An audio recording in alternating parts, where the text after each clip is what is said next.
Hola, buenos días. Bienvenido en mi canal Aprender Fula. Hoy en este vídeo aprenderemos los nombres de los medios de transportes. Si no has podido suscribir en este canal, te diría que te suscribes, así que no perderás los próximos vídeos. Y también compartir los vídeos con tus familias, con tus amigos, para que lleguen más personas.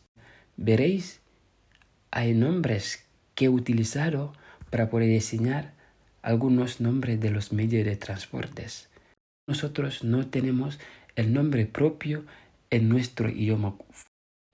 Auto, coche, auto, coche, autobús, autobús, autobús, autobús, puccu njandi, motocicleta, puccu njandi, motocicleta, velo, bicicleta, velo, bicicleta, taxi, taxi,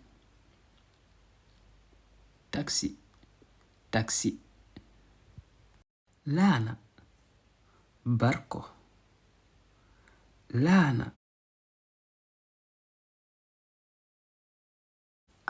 avión, un avión, avión, avión, metro, metro, metro, metro, garage, estación de autobuses, garage, estación de autobuses,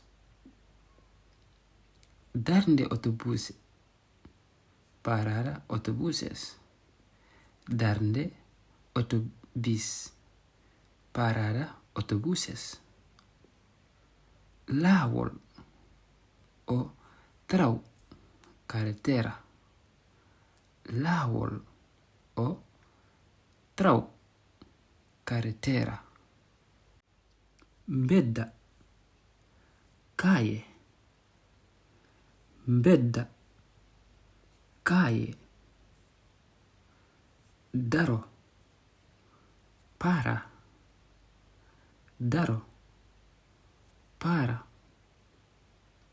ndaygu ɗati cele, semaforo, ndaygu ɗati cele, semaforo, ndaygu wojjungu, luz roja, ndaygu wojjungu, luz roja, ndaygu hakow, luz verde, ndaygu hakow, luz verde. Darnu auto on, detenga el coche.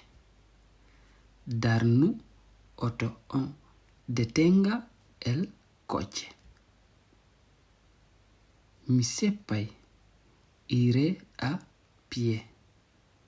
Mi seppay, iré a pie. Honto metro woni ɗo? ¿Dónde se encuentra una estación de metro? Aquí. Honto metro woni ɗo? ¿Dónde se encuentra una estación de metro? Aquí. Mi yahay e auto. Iré en coche. Mi yahay e auto. Iré en coche. Mi yahay e tren. Iré en tren. Mi yahay e tren. Iré en tren. Mi yahay e lana. Iré en barco. Mi yahay e lana. Iré en barco.